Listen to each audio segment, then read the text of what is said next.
দাবি মানা না হলে বৃহত্তর আন্দোলনেরও হুঁশিয়ারি দেন তারা। বেতন বৃদ্ধি সহ বিভিন্ন দাবিতে মিছিল করল পুরুলিয়ার মনরেগা প্রকল্পের কর্মীরা। মিছিল করে পুরুলিয়া জেলা শাসক ও জেলা প্রকল্প আধিকারিকের কাছে ডেপুটেশন জমা দেন তারা। বেতন বৃদ্ধি, সুপ্রিম কোর্টের আদেশ অনুসারে যোগ্যতা ও পদ অনুসারে পারিশ্রমিক প্রদান, চাকুরি নিশ্চিতকরণ, পিএফ সহ মোট 9 দফা দাবি নিয়ে মিছিল করেন তারা। 60 বছরের নিশ্চয়তা নাই, ইভেন আশা কর্মী যারা অনেক করে এসছে তাদেরও হয়ে গেছে, আমাদের এখনো কিছু হয়। আমরা রাত দিন পরিশ্রম করি, শনি রবিবার পরিশ্রম করি। আমরা শান্তিভাবে প্রশাসনকে বিনম্রভাবে আমাদের দাবিগুলো তুলে জানাচ্ছি।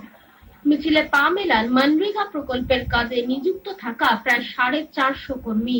তারা 100 দিনের বিভিন্ন প্রকল্পের কাজ করেন। অবিলম্বে দাবিগুলি না মানলে বৃহত্তর আন্দোলনে যাওয়ার হুঁশিয়ারিও দেন তারা। আরো বৃহত্তর আন্দোলনে যাব, আমাদের সঙ্গে আমাদের স্টেট কমিটিও জুড়বে, আবার যারা যারা যেসব জেলা আছে সমস্ত জেলা তারা সকলে মিলে জুড়ে আন্দোলন আরো বৃহত্তর হবে। সব মিলিয়ে কাজে নিশ্চয়তা ও নিরাপত্তা নিয়ে উদ্বিগ্ন তারা। কবে দাবি পূর্ণ হবে সেদিকেই তাকিয়ে আন্দোলনকারীরা। পুরুলিয়া থেকে অর্ণব পাত্রের রিপোর্ট, সাধনা বাংলা।